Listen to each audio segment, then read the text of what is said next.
es el de insuficiencia suprarrenal. Mi nombre es Eduardo López. Este es el contenido de grandes rasgos de la placa. Vamos a iniciar. No voy a meter mucho ni en anatomía ni en fisiología, únicamente a manera de recordatorio, ¿no? Que las glándulas suprarrenales pues tienen una localización retroperitonea por encima de los poros superiores renales, ¿no? Tienen un peso aproximado entre 8 a 10 gramos y la composición pues está compuesta por una corteza y una médula, ¿no? La corteza representa el 90% de la anatomía y el 10% médula. La corteza pues es una zona muy vascularizada que recibe sangre por la arteria frénica inferior, las renales y la aorta, ¿no? Histológicamente se distinguen tres zonas: la glomerulosa, que produce principalmente testosterona, fascicular, que principalmente produce cortisol, y la reticular, los andrógenos, ¿no? Y la médula, recordad que nada más pues, produce adrenalina y noradrenalina por estimulaciones nerviosas simpáticas, ¿no? Su fisiología, les digo, tampoco me voy a meter mucho, nada más recordar que participa en la esteroidogénesis, en la síntesis de cortisol y en la síntesis de mineralocorticoides. Y esta vía, rutas metabólicas pues son todas aquellas en las que participan distintas enzimas para obtener los distintos productos finales que les comento, ¿no? Mineralocorticoides, glucocorticoides y los andrógenos, ¿no? Las distintas enzimas. Hay patologías genéticas que si una de las enzimas está deficiente o ausente, pues se producen cuadros clínicos, ¿no? Les digo, no me voy a meter mayor en ello.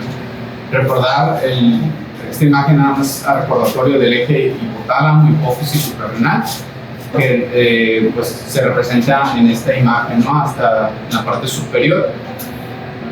Bueno, en la parte superior está el hipotálamo. Del hipotálamo a nivel de los núcleos paraventriculares se produce la hormona liberadora de corticotropina, que a través de la circulación portal de la hipófisis pasa a la hipófisis anterior y donde se estimula la producción de ACTH por las células de corticotropina, ¿no? Y a su vez esta producción de ACTH llega a nivel de la corteza adrenal produciendo cortisol, y este mecanismo, la misma producción de cortisol produce un mecanismo de retroalimentación negativa pues que impide que se siga produciendo más, ¿no? Esto es en un escenario normal. Ya entrando de lleno al tema, pues la insuficiencia suprarrenal es una condición clínica que causa una falla en la síntesis y en la secreción de cortisol. La insuficiencia suprarrenal pues es una enfermedad que puede clasificarse en primaria, secundaria y terciaria. Más adelante os voy a comentar pues cuál es cada una de ellas, ¿no?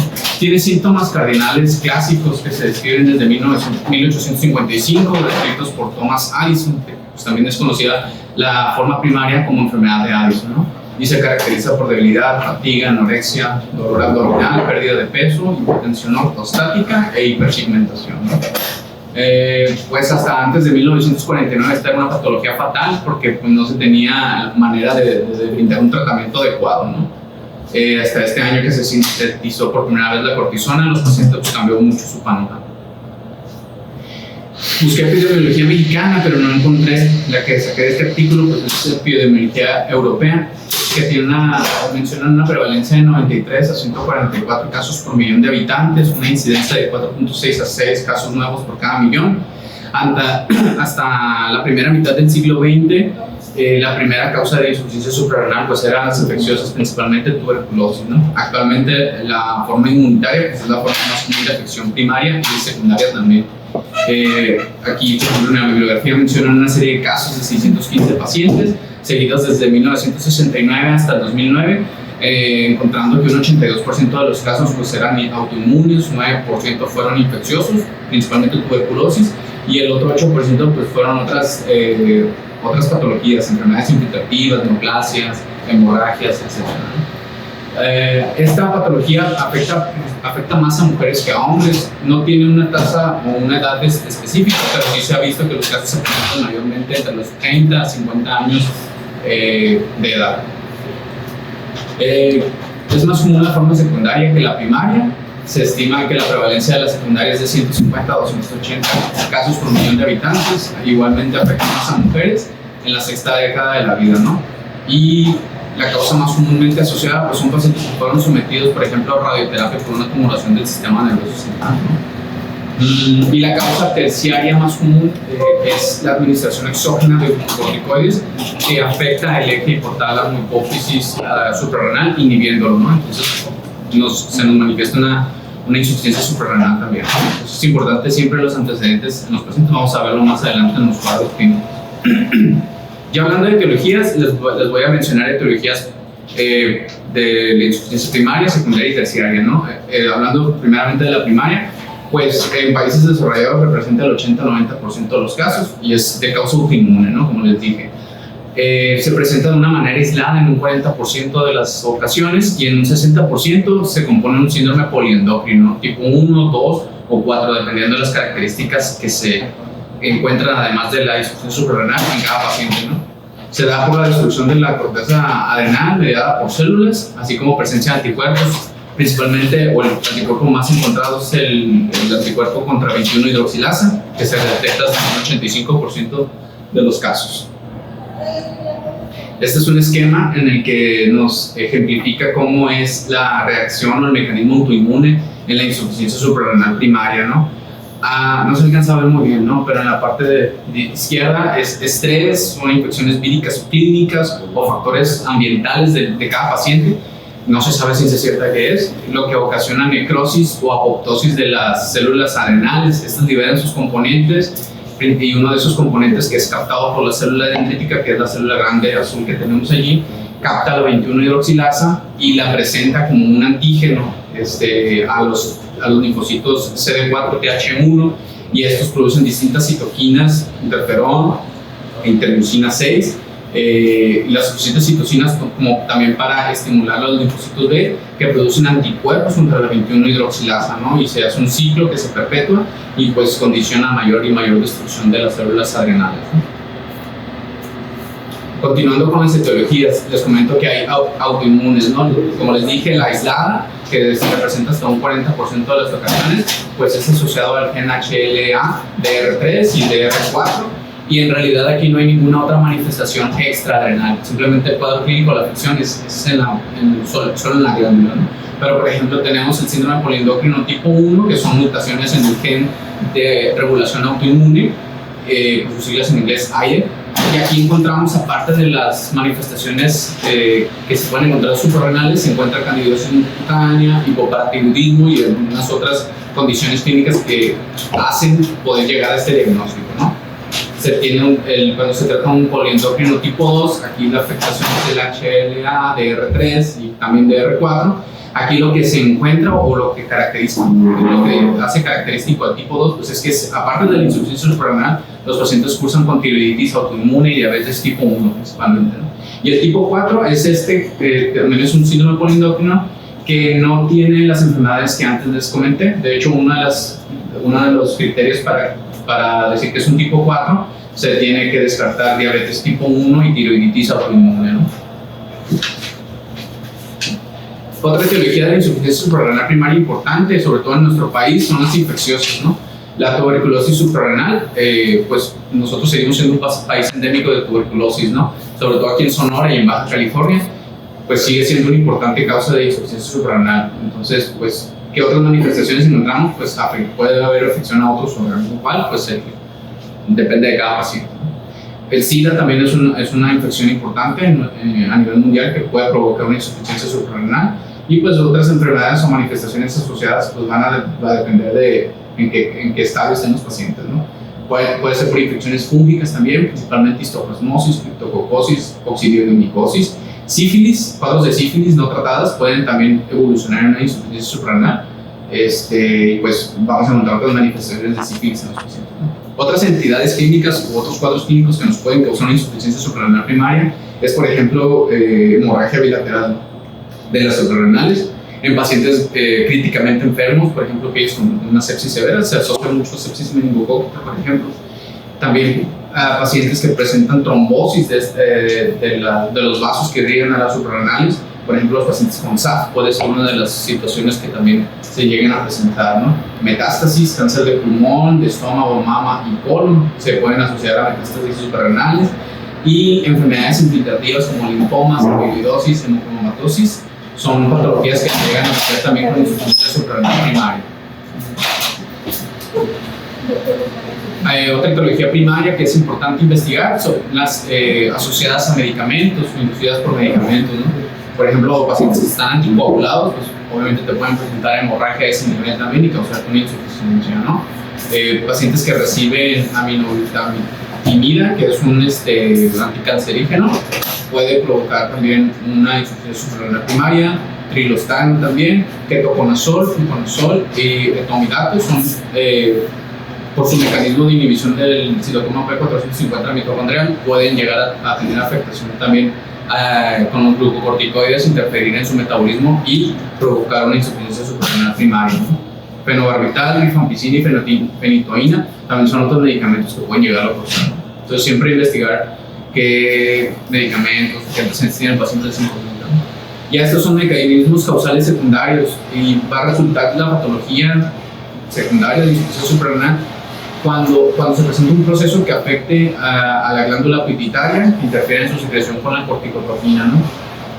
Puede ser una deficiencia aislada o se puede acompañar por deficiencia de otras hormonas, dependiendo cuál sea la etiología de este proceso y si afecta o no en realidad a la glándula pituitaria y pues, la producción de sus otras hormonas, ¿no? Y cuando se presenta en forma aislada, generalmente se asocia a un proceso autoinmune también, ¿no? Y esta es otra tablita que les puse, donde aquí ya te ponen las etiologías, por ejemplo, tumores pituitarios, adenomas, histadenomas, craniofaringiomas, meningiomas, que hacen que haya una baja producción de corticotropina y pues puede haber otras manifestaciones asociadas, pues va a depender de qué otras hormonas estén deficientes, ¿no? Cirugías a nivel pituitario o radiación de estos tumores es otra de las causas por las cuales hay una baja secreción de corticotropina. Infecciones también, procesos infiltrativos y infartos de la glándula pituitaria también puede ser una de las etiologías. Y se menciona también el síndrome de Schiff, ¿no? Que es un evento periparto donde hay una aplejía o un infarto también de la suprarrenal, ¿no? Y entrando a las etiologías terciarias, pues esto ocurre por un proceso que envuelve específicamente al hipotálamo y la secreción pues, de la hormona liberadora de corticotropina se ve afectada, ¿no? La causa más común, por mucho que se menciona en las bibliografías, pues es esta, la administración exógena de glucocorticoides a dosis altas y por periodos prolongados, ¿no? Y que no se hace una adecuada desescalamiento y pues los pacientes lo llegan a presentar, ¿no? Esta también es otra tablita donde son muy parecidos a las etiologías de la secundaria. Igual también son tumores, estos a nivel hipotalámico, pueden ser cirugías o radiación del sistema nervioso, infecciosas, infiltrativas. Aquí también es una patología importante el trauma, sobre todo la fractura de la base del cráneo. Y como les comenté, la terapia con glucocorticoides sistémicos e incluso glucocorticoide tópico lo puede llevar a causar. Ya vamos a entrar a las manifestaciones clínicas. El cuadro clínico de estos pacientes pues, va a ser variado. Puede tener una presentación aguda, debutar con una crisis adrenal, con un paciente inestable hemodinámicamente, deshidratado, o una forma crónica e insidiosa, donde pues, es difícil llegar a un diagnóstico, ¿no? La crisis adrenal pues, se trata de una emergencia médica que pone en riesgo la vida del paciente, ¿no? Se debe de tener alta sospecha de una insuficiencia adrenal, sobre todo en pacientes que te presenten hipotensión inexplicable, fiebre, dolor abdominal, náusea severo, hiponatremia, confusión, hipercalcemia y en algunos casos hipoglucemia, ¿no? Y la crisis adrenal puede ocurrir en pacientes que previamente estaban estables o en pacientes que están sin conocerse con la patología, ¿no? Y generalmente es desencadenada por infecciones, sobre todo gastrointestinales, por fiebre, incluso por estrés emocional, son detonantes importantes en estos pacientes. Lástima no se alcanza a ver la tabla, pero esta es una tabla que nos pone por síntomas, están los síntomas primarios, secundarios y terciarios, ¿no? Pues no son síntomas específicos o no son síntomas patognomónicos, son síntomas que se pueden presentar en otras patologías, ¿no?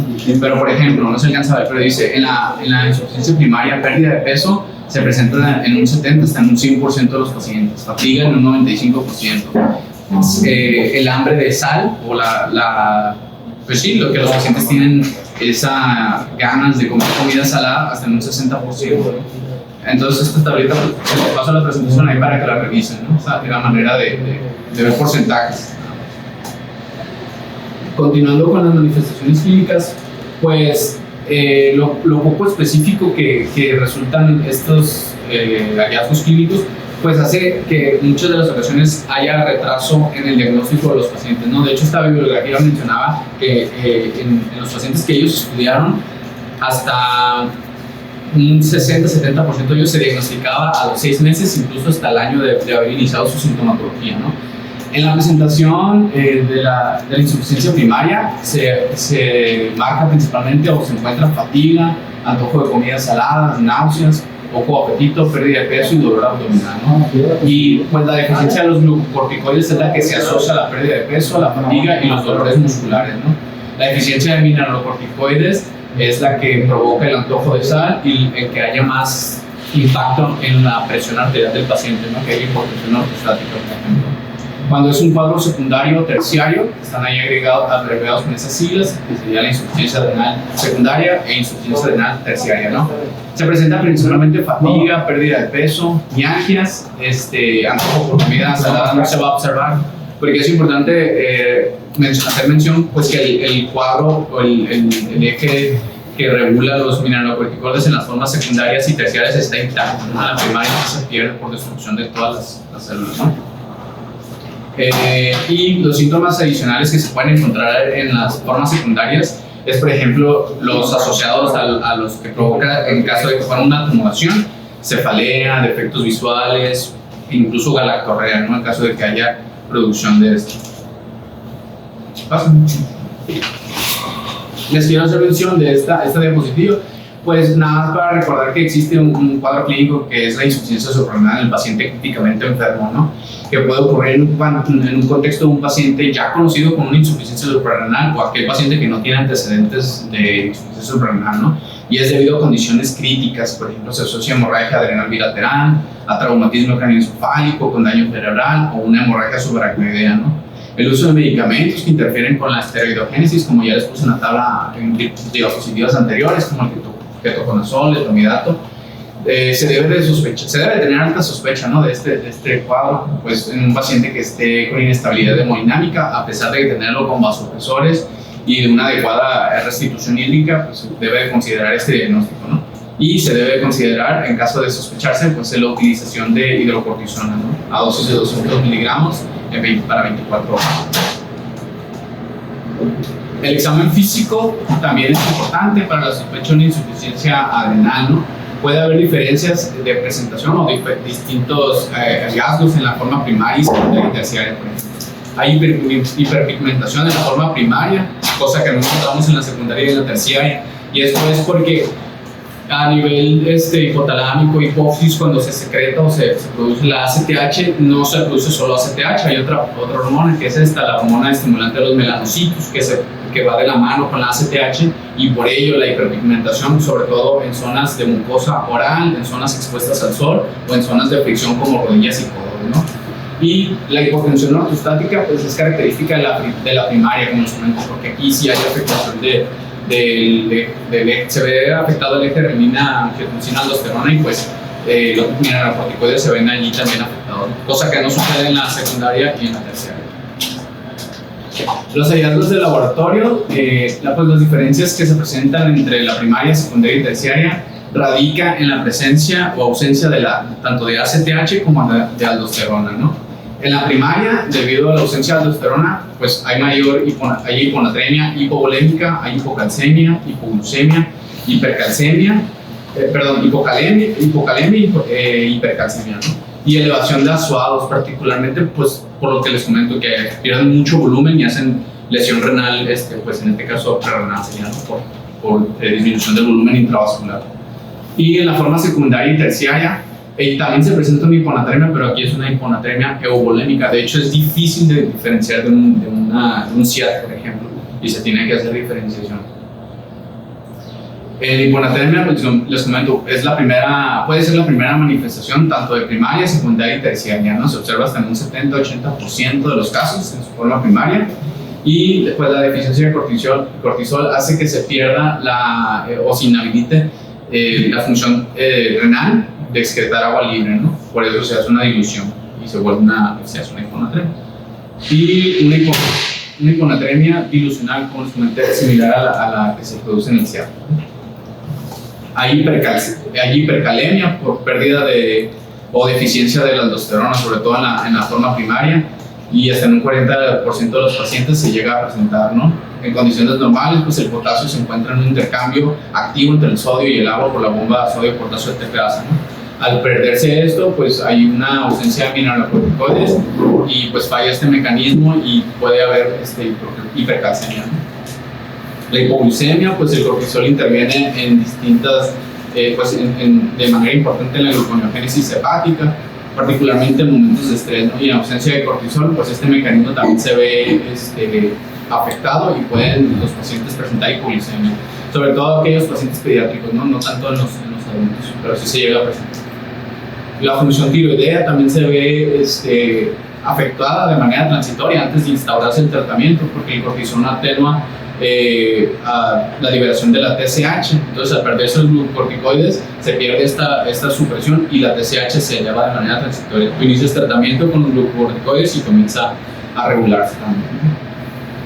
Y recordar que en las formas primaria y en algunas formas secundarias, pues la disfunción tiroidea es una comorbilidad frecuente, ¿no? Y hablando de hipercalcemia, pues esta es rara, se llega a presentar nada más en 5 o 6% de los casos primarios y se revierte al iniciar el tratamiento. Está asociado por distintos mecanismos, una de ellas por la depresión de volumen, ¿no?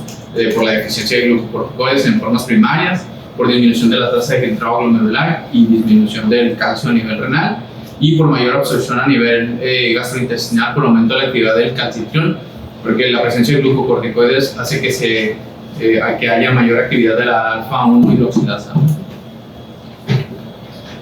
Hay anomalías hematológicas también, se llegan a presentar anemias normocíticas normocrónicas en un 10-15% de los pacientes al momento de su diagnóstico, y también es común encontrar eosinofilia, ¿no?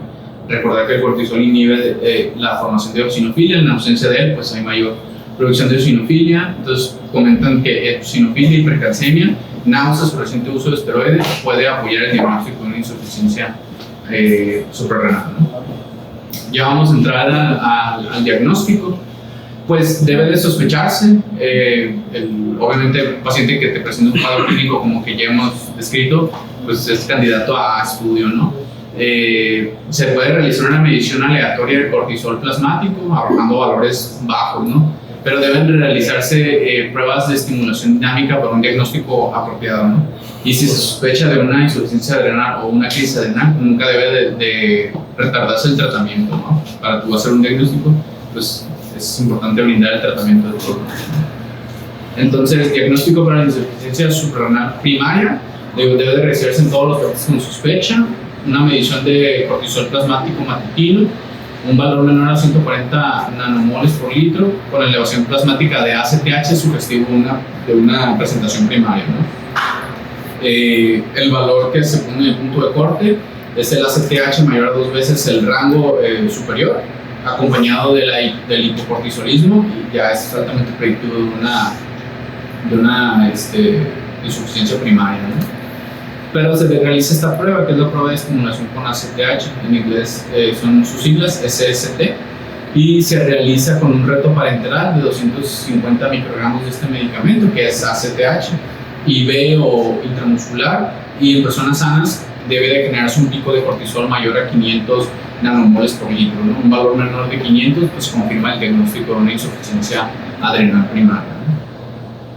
Investigaciones adicionales que se deben realizar, pues se recomienda investigar en las pruebas primeras, sobre todo pues que haya una deficiencia en mineralocorticoides, ¿no?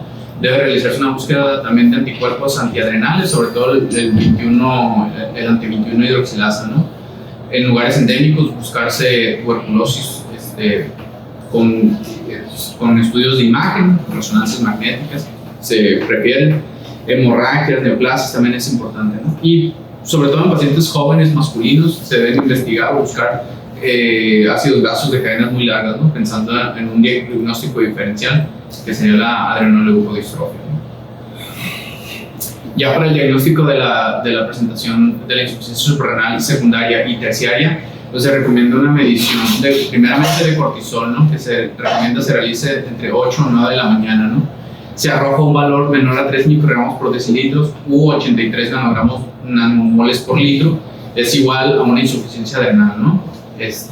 y mayor a 15 microgramos por decilitro o 413 nanomoles por litro, excluye el diagnóstico. Valores entre 13 y 15 entre estos dos, esto se considera que está como en un punto donde no se sabe todavía, entonces requiere estudios adicionales, ¿no? Y uno de estos estudios es la prueba de tolerancia a la insulina, que se considera el gold estándar para las formas secundarias de insuficiencia suprarrenal, ¿no? Evalúa la integridad del eje hipotálamo y hipófisis suprarrenal, ¿no? Se induce una hipoglicemia para generar una respuesta fisiológica de ACTH y cortisol, ¿no? Mencionarles que está contraindicada de manera parcial pues, en pacientes que tengan antecedentes de crisis convulsivas o que tengan enfermedad cardíaca.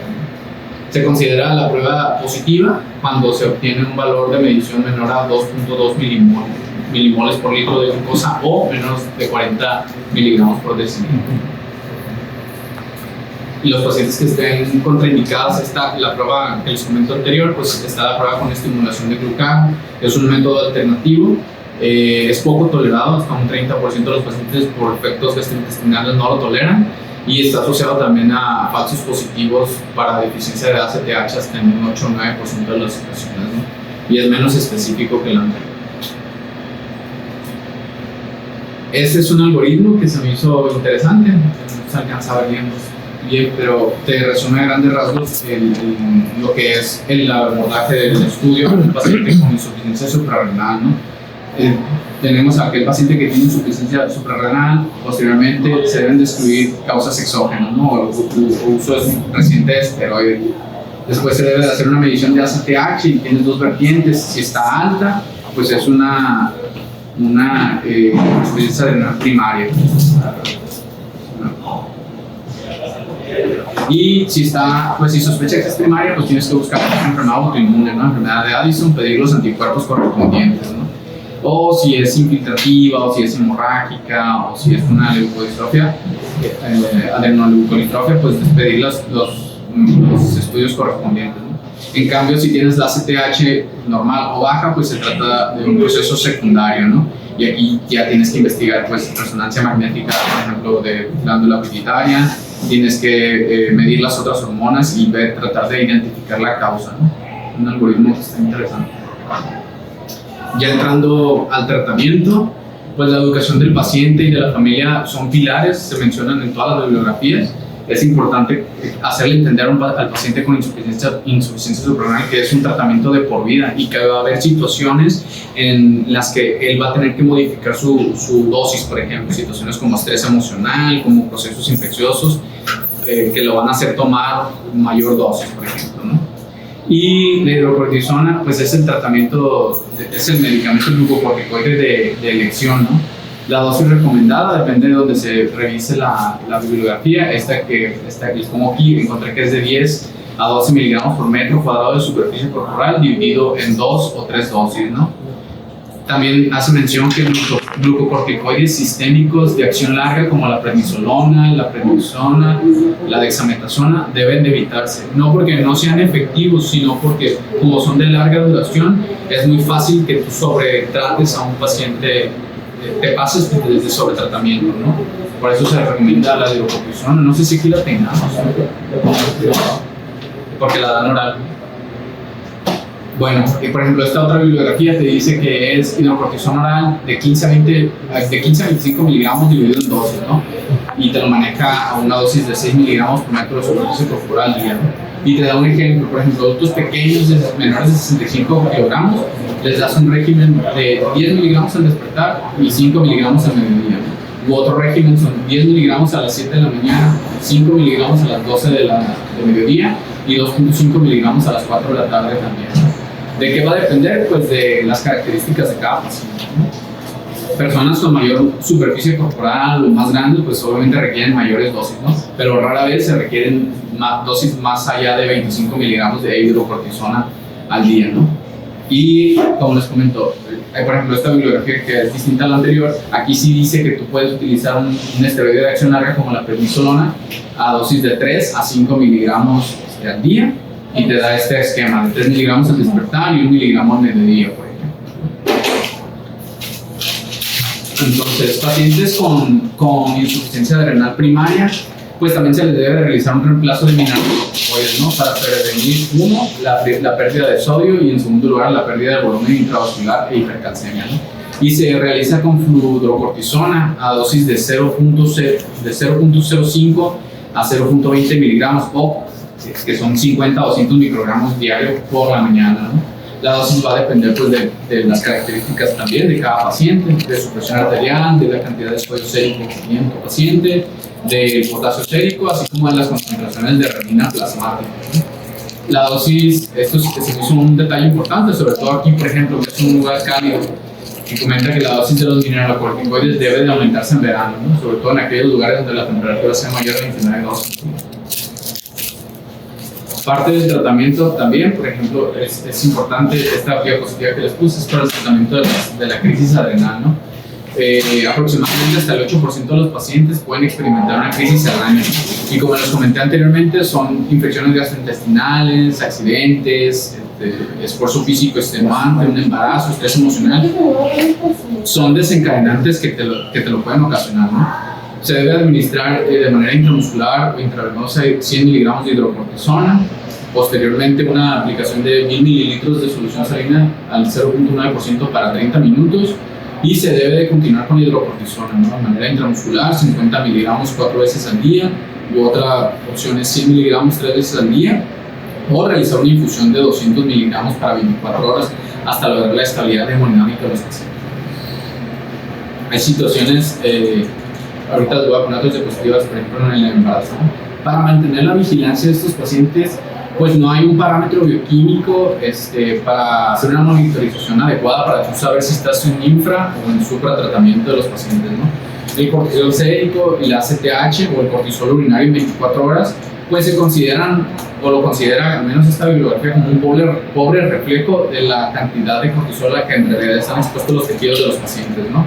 Entonces, recomiendan mayormente realizarlo con un monitoreo clínico, es decir, ver qué tanto peso está teniendo, aumento de peso está teniendo el paciente, si está desarrollando intolerancia a la glucosa o si está teniendo alguna otra manifestación, por ejemplo, cara de luna llena, piel adelgazada, estrías, disminución de la densidad ósea demostrada con una densitometría. Todos esos son factores que tú tienes que estar cuidando del paciente que lo tienes bajo tratamiento, ¿no?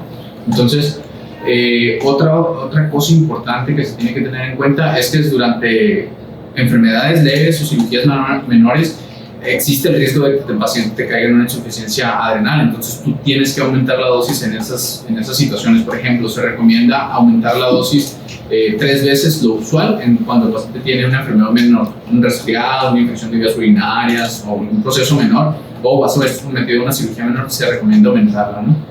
Y en enfermedades críticas o en cirugías mayores se recomienda hasta administrar 10 veces lo de la producción normal fisiológica para evitar una crisis adrenal, ¿no? Hay escenarios particulares, por ejemplo el embarazo y la insuficiencia renal, pues es raro, pero pues sí puede presentarse, ¿no? Y es una causa importante si se presenta de muerte materna y fetal, ¿no? Se recomienda dar una dosis alta de 12 a 15 miligramos por metro de superficie corporal diarios, de hidrocortisona también, 3 veces al día, ¿no? Y se recomienda dar la dosis más grande durante la mañana, ¿no? Y hablando de un periodo periparto o un periodo ya hablando de parto, se debe duplicar la dosis o incluso triplicar, ¿no? O aplicarse de 50 a 100 miligramos de hidrocortisona justo en el momento en el que la paciente ingresa o inicia en el trabajo de parto, ¿no? Si se trata de un proceso o una interrupción por vía cesárea, pues se recomienda que la hidrocortisona sea utilizada de manera intravenosa, 100 miligramos cada 6 horas, ¿no? Hasta que la paciente pueda tolerar de nueva forma pues, la vía oral, ¿no? y tú reinstaurar su tratamiento de oral. Hacerles mención que existen pues, interacciones medicamentosas en cuanto a la hidrocortisona con otros fármacos, ¿no? Por ejemplo, los anticonvulsivantes, fenobarbital, fenitroína, carbamazepina, que estimulan el citocromo P450, acelerando la degradación y el metabolismo de los glucocorticoides, acortan en realidad la vida del medicamento, ¿no?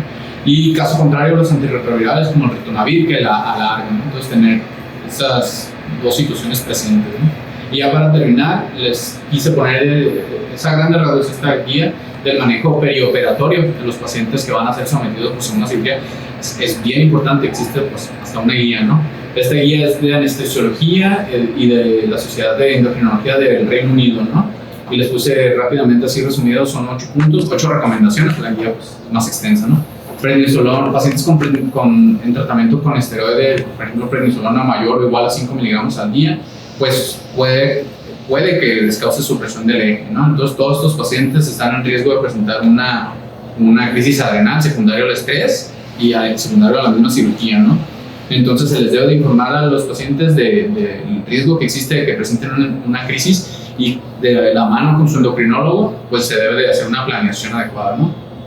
Por ejemplo, te dicen en el punto número 4 que al momento de que se va a inducir al paciente en anestesia, en ese momento tú haces la recomendación de que se pase hidrocortisona, ¿no? 100 miligramos IV, y posteriormente de manera posoperatoria dejar al paciente con una infusión de 200 miligramos para 24 horas de hidrocortisona, ¿no? Hasta que el paciente tolere la vía oral. E incluso la misma guía, si se le da detalle, te recomienda que hasta una semana posterior del evento tú debes de duplicar o triplicar la dosis habitual que tu paciente toma, ¿no? Y ir vigilando poco a poco.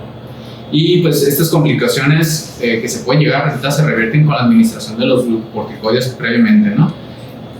Recomiendan o te hacen mención que la dexametasona pues, no es adecuada, sobre todo en las formas primarias, porque tiene poca actividad mineralocorticoide, ¿no? Y los niños son más susceptibles al descontrol glicémico que los adultos, y en el embarazo pues, también requieren mayor dosis, sobre todo cuando tienen más de 20 semanas de gestación, ¿no? Y te recomiendo este esquema, ¿no? Que son 100 miligramos de hidrocortisona al iniciar la labor, seguido por la infusión de 200 miligramos en 24 horas, ¿no? Y sigue todo lo que te la parte del diagnóstico, varias bibliografías viene por etapas, como casi todas las enfermedades endocrinológicas. Lo primero es demostrar que hay una disminución del elemento hormonal. Ahí en cuanto a la primera prueba que te mencionaban, prueba aleatoria, pues realmente es poco recomendada porque los niveles de cortisol van a ser muy variantes durante el día, muchos ejercicios, por un estrés. Entonces la prueba inicial recomendada va a ser el cortisol urinario, en una muestra de 24 horas. La prueba sérica nos puede servir hasta el final de los pasos, cuando queremos ver si hay respuesta a la estimulación con ACTH. Ahí sí podemos tomar la basal sérica y luego una después de la estimulación con ACTH. Entonces sería la prueba cortisol urinario de 24 horas, y de ser positiva la confirmatoria o el siguiente paso sería la prueba de supresión con dexametasona, como lo mencionaste, y ya la estimulación con ACTH sería para ver si es una enfermedad de Cushing o síndrome de Cushing, no recordando que la enfermedad de Cushing pues es la que a veces son poquitos, se usan de manera ambigua, pero la enfermedad de Cushing se refiere al que es causado por la deficiencia a nivel de la hipófisis, y el síndrome de Cushing pues abarca a todas en conjunto. Y lo que mencionaba, por ejemplo, del cortisol en el choque séptico, en el córticus, viene, ahí sí se dividió a las poblaciones de estudio con determinación de ACTH, no recuerdo bien el nivel en el que se medían, pero nada más se beneficiaron los que tenían realmente deficiencia. Entonces, por eso muchas veces tenemos mucho choque refractario, y aquí pues no tenemos manera de determinar el nivel, y pues se lo medimos a todos, pero realmente no nos va a servir en todos los pacientes. Entonces, en todos los pacientes deberíamos de buscar además otras causas ocultas de no respuesta a vasopresora. No siempre el esteroide nos va a ayudar. Nada más, muy completo.